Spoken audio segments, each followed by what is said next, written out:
이제 연속해서 기도에 대해서 이야기를 나누고 있습니다. 제 마음 가운데 기도를 배울 때마다 마음이 불편한 것 중 하나는 무엇이든지 이 단어가 저는 되게 불편해요. 제가 어렸을 때 뭐 이야기한 적이 있지만 제가 어렸을 때 진지하게 하나님 나라 복음을 위하여 제가 연예인처럼 잘생겨야 될 이유에 대해서 주님께 굉장히 오랫동안 기도를 한 적이 있었습니다. 하지만 주님께서 지극히 평범한 얼굴로 저를 빚어 가셨기 때문에 뭐 유전자가 어디 있겠습니까? 뭐 저도 저희 아버지 얼굴을 똑같이 닮은 거죠. 그 제 마음, 제가 느끼기에 TV에 나오는 연예인들을 보면서 '하나님 이렇게 생기면은 그 사람이 예수 믿자고 그러면 바로 믿지 않겠습니까?' 제가 굉장히 열심히 기도했거든요. 근데 무엇이든지 응답해 주실 거라는 예수님께서 그 기도를 응답해 주지 않으셨습니다. 제 삶 가운데 제가 이러이러한 직업과 이러이러한 돈과 이러이러한 상황이면은 제가 '주님을 더 잘 섬길 수 있지 않겠냐.'라고 기도하던 때가 있었어요. 제가 유학도 갔다 와야 되고 그리고 제가 뭐 제 나름대로의 인생 플랜이 있었습니다. 근데 무엇이든지 기도하면 응답해 주실 거라고 했던 주님께서 제 기도를 응답해 주지 않으셨어요. 제 마음 가운데 그래서 이 무엇이든지라는 단어가 사실 되게 불편합니다. 근데 제가 요즘 기도를 하면서 느끼는 것은 지난 시간에 이야기 드렸던 대로 이 무엇이든지라는 그 기도 응답의 첫 번째 문이 무엇이었냐? 사랑의 문을 열어야 된다라는 거예요. 내가 무엇이든지 사랑할 수 있게 해달라고 기도를 하면서 그 세계로 들어가지 않는 이상 내가 구하는 것들이 다 이루어지지 않는다라는 거죠. 그러니까 첫 번째 문을 바로 열어야 그다음부터 내가 열리는 게 무조건 열리는데 자꾸 엉뚱한 소원을 구하고 있는 저 자신을 보았다. 그러니까 혹시라도 우리 가운데 기도를 배우고 싶지만 기도의 맛을 알지 못하고 그래서 그냥 얻어 걸리는 기도만 하시는 분들이 있어요. 그러니까 막 아무거나 다 구하다가 뭔가 구해지면은 하나님이 나를 사랑하시는구나 확인하는 거죠. 그다음에 또 아무거나 막 구하게 되는 겁니다. 인생을 계속 얻어 걸리는 기도로만 살아가는 거죠. 그렇게 되면 기도에 있어서 자포자기할 때가 되게 많아요. 실제로 저의 삶도 그랬습니다. 기도를 하면 하나님이 내 기도를 듣는다라고 느껴지는 게 아니라 일단 무엇이든 던져야겠다. 하나라도 하나님이 기뻐하시면 들어주시겠지라는 생각으로 그냥 공약을 막 던지는 겁니다. 제 마음을 막 던지는 거죠. 그런 기도. 그 마음 한켠에는 하나님이 이 기도를 듣고 있다라는 확신이 잃어버리게 되는 거죠. 이제 그런 식으로 자꾸 기도에 대해서 포기하게 되고 기도에 손을 놓는 사람들이 많이 생기는 거예요. 오늘 주님께서 우리에게 이야기하시는 건 사랑의 문을 열고 들어간 사람들이 어떤 기도를 하게 되는지를 이야기하고 있는 겁니다. 오늘 본문은 또 이야기를 합니다. 지난번처럼 무엇이든지 구하면 된다. 그러니까 땅에서 매면 하늘에서도 매일 것이고 땅에서 풀면 하늘에서도 풀릴 것이다. 다시 한번 진짜로 너희한테 말하니 너희 중에 두 사람이 합심해서 무엇이든지 구하면 하늘에 계신 내 아버지께서 그들을 위하여 이루게 하시리라 라는 구절이 나옵니다. 근데 이 본문이 좌우가 앞뒤가 어떤 본문으로 포장이 되어 있는지 다시 한번 생각해 봐야 돼요. 먼저 이 15절부터 보면요. 네 형제가 죄를 범하거든 어떻게 해야 될지를 이야기합니다. 그러니까 용서와 권면에 대해서 이야기를 다루고 있고요. 그리고 이 기도 응답의 부분 다음 부분에 나오는 게 형제가 내게 죄를 범하면 몇 번이나 용서하여 주리이까? 7번까지 하오리이까? 그 유명한 본문이 여기서 등장하게 되는 겁니다. 그러니까 무엇이든지 땅에서 매면 하늘에서도 매일 거고 무엇이든지 땅에서 풀면 하늘에서도 풀릴 것이다. 여기에 첫 번째 스텝이 뭐냐? 내가 사랑하기로 결단하고 기도할 때 어디까지 사랑할 수 있을지를 네가 정할 수 있다라는 거예요.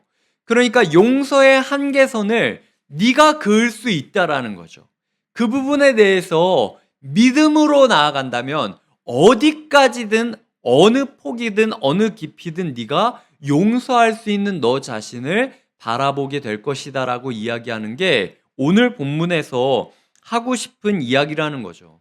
그러니까 우리의 삶 가운데 우리가 기도를 할 때 내 기도 제목만 가지고 이야기하는 게 아니라 하나님 혹시 내가 마주쳤던 사람들, 오늘 하루 마주쳤던 사람들 가운데 사랑받아야 하는데 사랑받지 못한 누군가가 있다면 알려주십시오, 주님. 제가 그 사람 사랑하겠습니다라고 고백하면서 사랑할 대상들을 찾으면서 기도하는 게 우리의 기도 가운데 꼭 들어가 있어야 된다라는 겁니다. 그게 아니라 내가 원하는 기도 제목만 가득 차 있고 내가 사랑받기만 가득 차 있는 사람의 기도는 하나님께서 들어주지 않을 수밖에 없다라는 게 오늘 본문이 이야기하는 구절이라는 것이죠.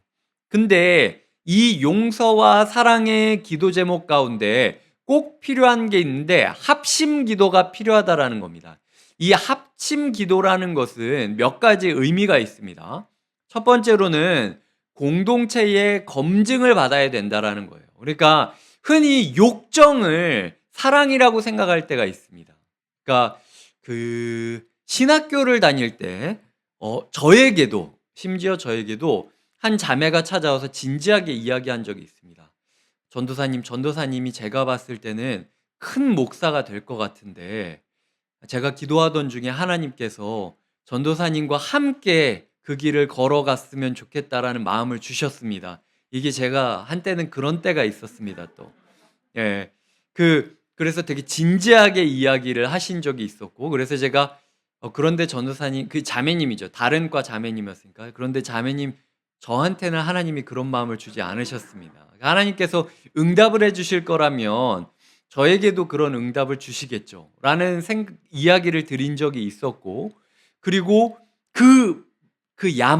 제가 느껴지는 그 야망을 제가 피해서 도망 다니던 때가 있었습니다. 신학과에 신대원에 보면은 신대원 여전도사님들 중에 남자가 100명이라면은 여자가 한 두세 명밖에 안 돼요. 근데 그 두세 분한테 진짜 수십 명이 하나님의 응답이라고 자기랑 교제했으면 좋겠다라고 이야기하는 것들을 제가 보았습니다. 그러니까 인간의 사랑인지 하나님의 사랑인지 타겟팅이 잘못됐다라는 거죠. 그러니까 하나님께서는 무엇이든지 기도할 때 사랑의 바른 방향으로 기도하기를 원하셨는데 이게 공동체의 검증을 받지 않고 지 마음대로 이게 그냥 에너지가 흘러가 버린 겁니다. 기도의 역량과 기도의 방향이 기도의 물꼬가 이상한 데로 흘러가 버린 거죠. 그래서 강물로 이게 기도의 물길이 흘러야 그 강을 따라서 바다를 향해 나아갈 수 있는 기도를 드릴 수 있는 건데, 그러니까 소위 말해서 우리의 열망, 우리의 사랑이 하나님의 공동체의 열망, 공동체의 사랑과 이어져서 하나님 나라라는 대로를 따라가야 되는 게 기도의 방향인데, 자기 욕망, 자기 생각, 그러니까 야고보서에 보면은 기도하고 구해도 얻지 못함은 자기 정욕으로 구했기 때문이라고 하잖아요.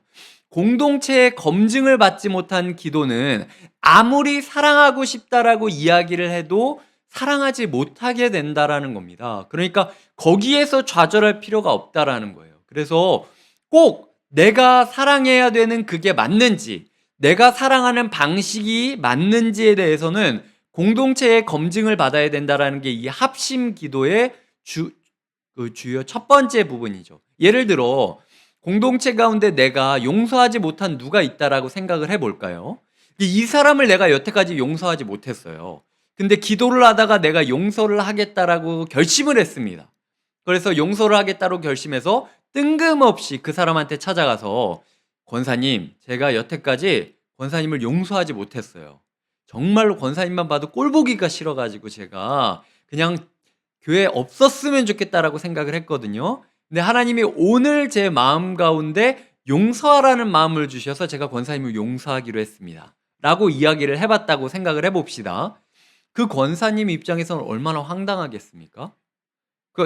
날벼락을 맞은 것처럼 네가 뭔데 날 용서하고 말고야, 약간 그런 생각이 들고 내가 왜 너한테 감사를 해야 돼? 네가 나를 용서한다라고 나는 생각이 들지 않겠습니까? 근데 내가 용서하겠다라고 기도를 한 사람은 바라는 모습은 내가 용서하겠다라고 이야기를 했을 때 그 사람이 울고불매하면서 나에게 고마워하는 모습을 그리면서 용서의 모습을 그리고 있을 수 있다라는 거죠. 근데 내가 하는 사랑의 방향이 적절한 방향인지 그게 바르게 흘러가고 있는지 공동체에서 검증을 해줘야 된다는 겁니다. 그러니까 함께 용서를 위하여 기도한 다른 집사님께서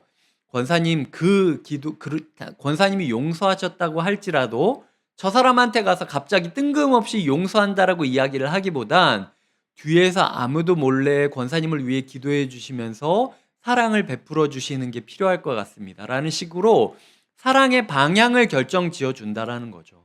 우리 삶 가운데 사랑이 제대로 이어지지 못하고 마치 뜨거운 햇살 가운데 외롭게 내가 분명히 사랑하겠다고 결심을 했는데도 지속이 되지 않고 뭔가 말라버린다라는 느낌이 드시면요. 그건 공동체와 함께 기도하지 않았기 때문이에요. 내 사랑이 흘러갈 방향을, 지혜를 구하지 못했기 때문입니다. 그러니까 우리 삶 가운데 사랑하겠다라고 구하셨다면 반드시 함께 기도하시는 것이 필요하다라는 거죠. 나와 함께하는 사람들에게 내가 어떻게든 사랑하고 싶은데 어떻게 해야 사랑할지 모르겠다라고 이야기하며 함께 몸부림치며 서로 지혜로운 사랑의 방법을 갖기를 기도해야 된다라는 것. 그러니까 검증의 과정으로 공동체가 필요하고요. 두 번째로는 공동체를 함께 기도할 때에 어떤 것이 생기냐면 함께 기도할 때 누구보다도 예수님을 깊이 만날 수 있다라는 겁니다. 오늘 본문을 보시면요. 이 두 사람이 땅에서 합심하여 무엇이든지 구하면 하늘에 계신 내 아버지께서 그들을 위하여 이루게 하시는데 두세 사람이 내 이름으로 모인 곳에는 나도 그들 중에 있느니라 라고 이야기를 하고 있습니다. 내 이름이 무엇입니까?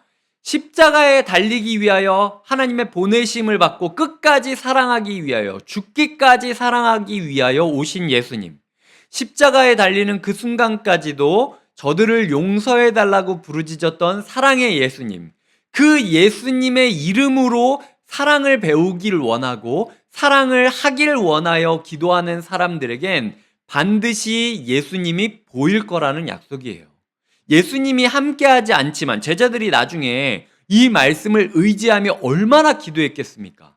예수님이 하늘로 올라가시는 걸 보고 남겨진 제자들이 자기들을 죽이기 위하여 달려드는 로마 제국과 유대 지도자들 가운데 어떻게든 우리가 살아날 방법을 찾게 해달라고, 어떻게든 우리가 저들을 예수님처럼 용서하면서 살아갈 수 있는 길을 열어달라고 기도할 때 어떤 일이 일어나는지 아십니까?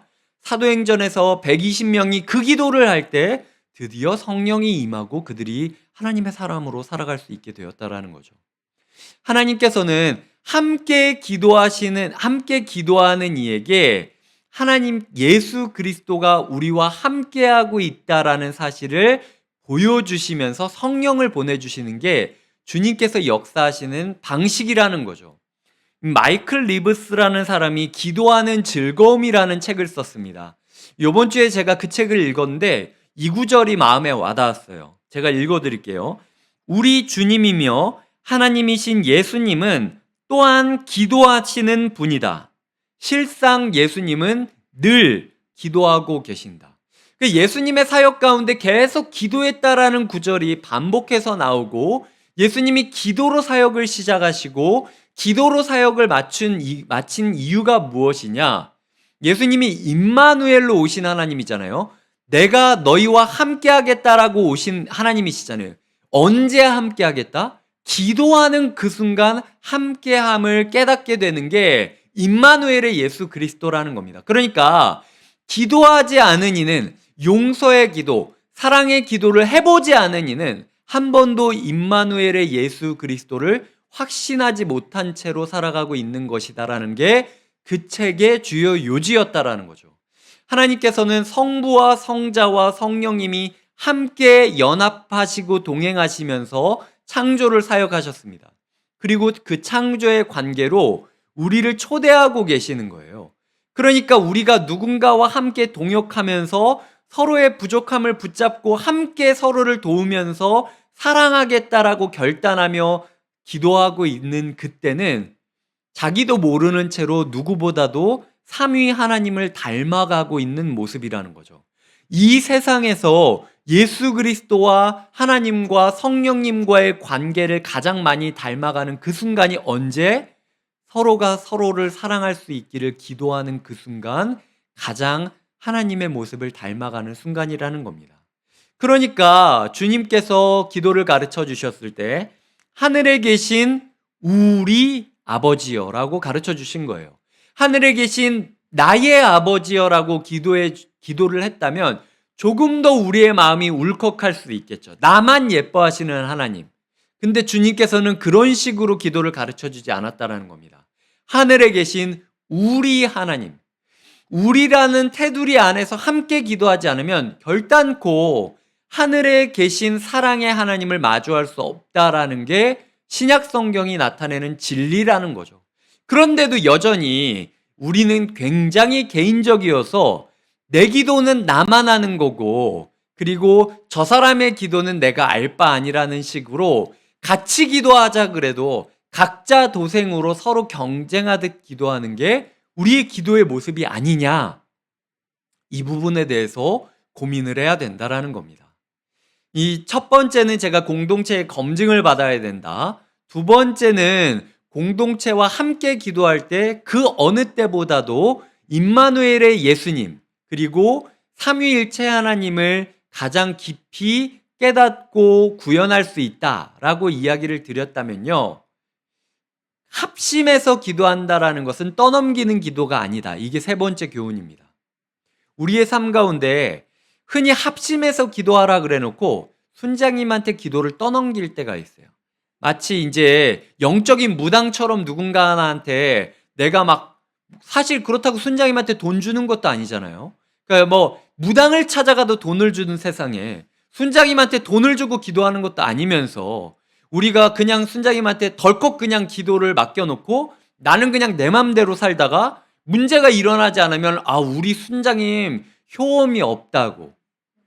그리고 이제 옛날에 이제 어떤 순장님이 좋았냐라고 이야기해 보면 그 순장님은 진짜 목숨 걸고 나를 위해 기도해 줬다. 근데 지금 보면은 그분이 그 목숨 걸고 누군가를 위해 기도해 줬던 그 순장님을 닮았냐? 그게 아니에요. 그렇게 끝나는 게 아니라 그래서 그때는 기도 제목을 부탁할 수가 있어서 좋았다. 이 얘기로 끝날 때가 되게 많이 있습니다. 우리의 삶 가운데 기도 제목을 떠넘기는 게 합심 기도가 아니라는 걸 기억하셔야 돼요. 그러니까 무슨 일이 있으면은 저한테 저 기도합니다. 기도하는데 제가 뭐 효험이 없다고 얘기하는 건 아니고 이게 뭐 혼자 기도한다고 이게 됩니까 이게? 같이 기도하고 같이 변하고 그리고 제가 백날 기도하면 저는 변해요. 그러니까 이제 그 기도 제목을 주시죠. 뭐 그러면은 그 기도를 하면서 저는 하나님을 마주하고 누군가를 사랑하며 기도를 하는 거기 때문에 제 자신은 하나님 가운데서 빚어갑니다.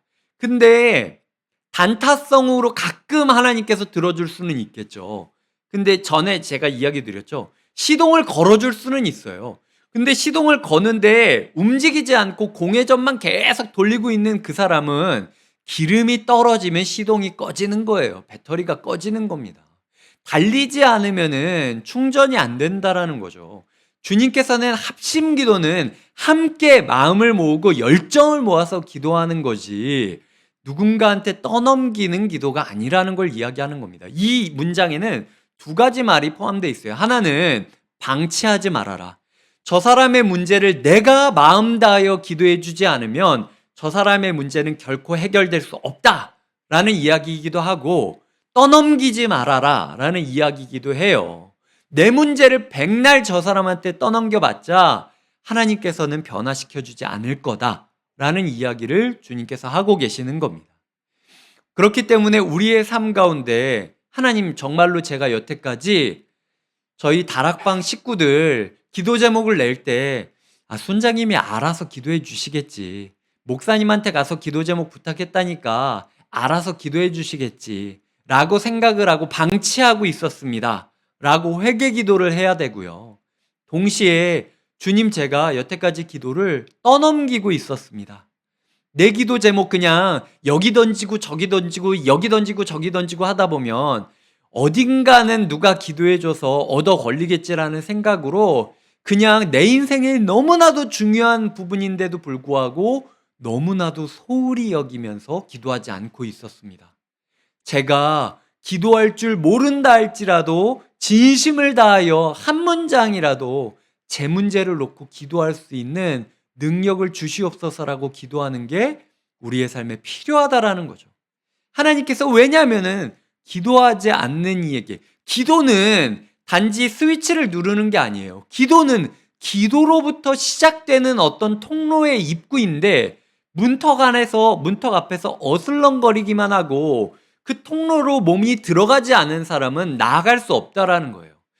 예전에 어떤 철학자가 그런 이야기를 했는데, 그냥 그거 있잖아요. 배가 물 위에서 둥둥 떠다닌다고 항해하는 건 아니라는 거예요. 그러니까 나아가야 된다라는 거죠. 그러니까 배가 어떤 방향을, 어떤 통로, 어떤 경로를 향하여 실제로 가야지, 그냥 기도의 문턱 앞에서 둥둥둥둥 떠다닌다고, 기도 자리에서 둥둥둥둥 머무른다고 우리가 기도하는 사람은 아니라는 겁니다. 그러니까 백날 어디 어디 효과 있다라고는 기도원에 가가지고 남들이 뽑은 나무나 쳐다보고, 아, 저렇게 나무 뿌리가 많이 뽑혀 있고 사람들이 뜨겁게 기도를 하니까 그 가운데 내가 있으면 뭔가 변하겠지라고 생각하면 큰 코 다친다라는 게 주님께서 우리에게 주시는 교훈이라는 거죠. 말씀을 맺겠습니다. 주님께서는 우리의 삶 가운데 지속적으로 우리의 기도를 점검하길 바래요. 하나님을 사랑하는 기도 제목이 얼마나 많은지, 사람을 사랑하는 기도 제목이 얼마나 많은지, 그리고 나를 사랑하며 나를 위하여 구하는 기도 제목이 얼마나 많았는지, 어떤 분의 삶 가운데 어떤 문제가 있습니다. 그 문제를 이야기하고 기도를 부탁했을 때 목숨 걸고 기도해 줄 수 있는 기도의 동역자가 필요해요.